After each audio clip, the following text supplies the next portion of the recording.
Welcome back to the SportsMax Zone. Now, earlier on Thursday, 8th place Kolkata Knight Riders with West Indians Andre Russell and Sunil Narayan faced off with 9th place Sunrisers Hyderabad, coached by ex-Windies captain Brian Lara, in a bottom-of-the-table clash in the IPL.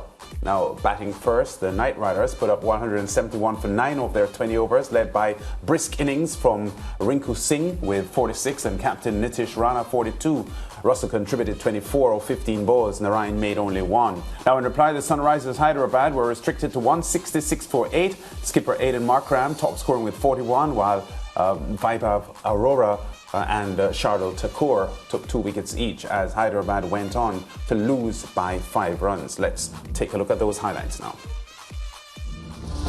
Yeah, all smiles as they walked out there. And the start, certainly the first over, was all right.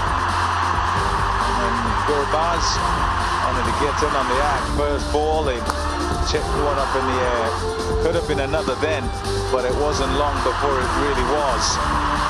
First over for Marco Jansen, and he got a couple of wickets, putting Sunrisers Hyderabad on the front foot.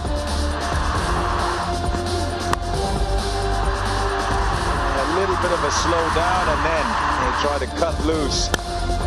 Jason Roy getting dismissed. A return for Karthik Tyagi. A decent partnership this. Nitish Rana to skip up. He's been in some touch. He's played some lovely shots. And I tell you what, it was some fantastic catching. That is outstanding as a catch. In came Dre Russ, and there was power shown. And it's to the two who were together then. They thought they could get control of the game once again, but a young fellow is bowling particularly well. Markande being the undoing of Andre Russell. And the wickets continue to fall. Able to take wickets and just keep chipping away, which meant that there wasn't any momentum for the Knight Riders innings. The catching wasn't done. Look at that. Abdul Samad. Fabulous catch. Fielding. What about this? Bang out. Natarajan. So there you go. The target when they came out was 172. Started off with a boundary. Some good shots early on.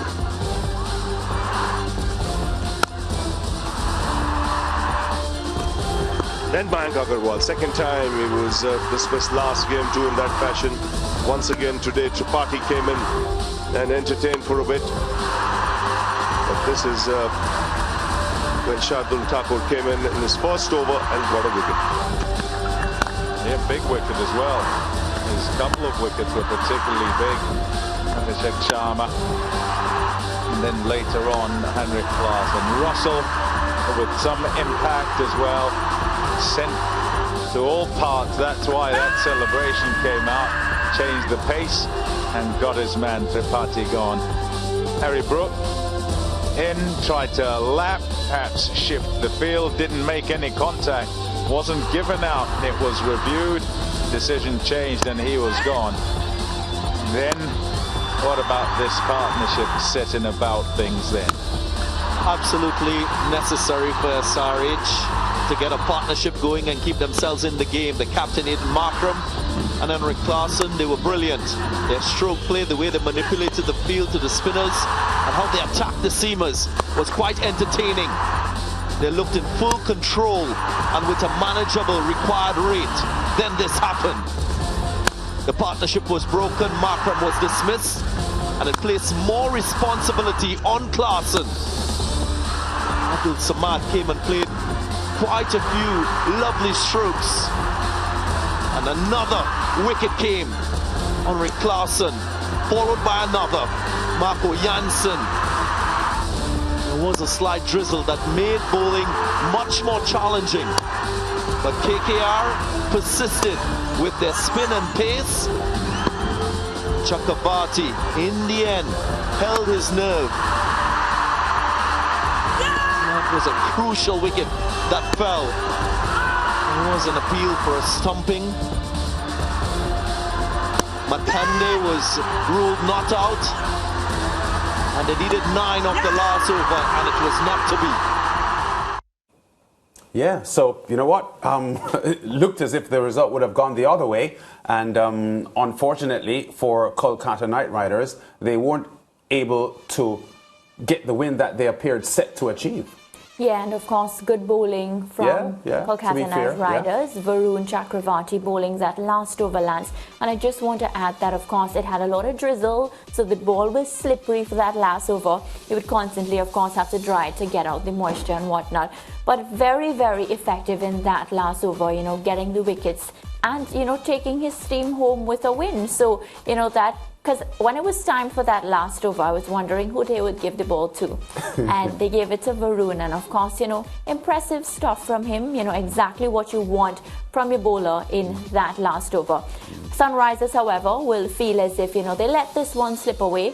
They did, yeah. Because there were times in the game where it looked as if it was Sunrisers' match to lose. And so said, so done.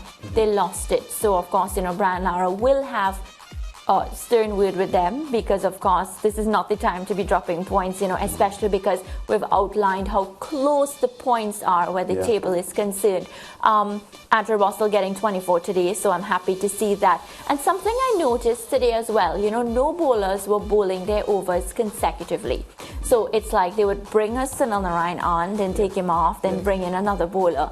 So, well, I mean, it turned out effective for them. Yeah. But well, it's a tactic that some captains use, because it's a way of creating uncertainty for the batsmen, instead of having to work bowlers out and then having a mindset to deal with the bowlers. You throw something else at them, so it gives them something else to think about. So it is one of the strategies that some captains use in T20 cricket. Can we have a quick look at the table, though, following this result? These were two bottom of the table teams, and even though Kolkata Knight Riders won, they are still not in a solid position. They have moved to 8th now with the win, and the Sunrisers Hyderabad still joint bottom of the table on 6 points with the Delhi Capitals. The Capitals, though, with an inferior net run rate. Gujarat Titans still top of the table with their 12 points, but they're just 1 ahead of both the Super Giants and the Super Kings, and just 2 ahead of 4 teams, the Royals, the Bangalore Indians, the Mumbai Indians, and Punjab Kings. So the Kolkata Riders will feel as if they got a result today that they needed to keep themselves competitive. But I would suggest both Kolkata Knight Riders and Sunrisers Hyderabad, who battled so ferociously today, are still in must-win mode to get themselves back up top toward the playoffs. And I just want to stress, that's the beauty of this IPL, because of course Kolkata Knight Riders, you spoke about, you know, battling at the bottom of the table, but just 1 win, they moved 2 points ahead, and now it looks as if, you know, things look a bit brighter for them, because 8 points, and just notice the team at the top of the table, they have 12 points. So a couple more wins and KKR can actually be competing, Lance, for a top 4 spot if other teams start losing. So it's at this point in the IPL where, you know, the teams, it's crucial that they start picking up the wins and getting the momentum. You can start bad, but at this point, it's time to get things going. Yeah, just 1 more win and they would actually be joined 4th on 10 points, because there are 4 teams there on 10 points at the moment, and net run rate will obviously come in as a factor. But from a points basis, just 1 more win would have them joined 4th on 10 points. Exactly. It's the right time to be picking up the momentum. Yeah, so don't forget, we have live IPL coverage on SportsMax Tuesdays and Fridays, and there is daily coverage on the SportsMax app. Friday's game, 10 o'clock Eastern Caribbean time, 9 o'clock in Jamaica, Radisson Royals with Shimron Hetmar and Jason Holder on their roster. They'll be facing Alzari Joseph's Gujarat Titans on SportsMax in the morning.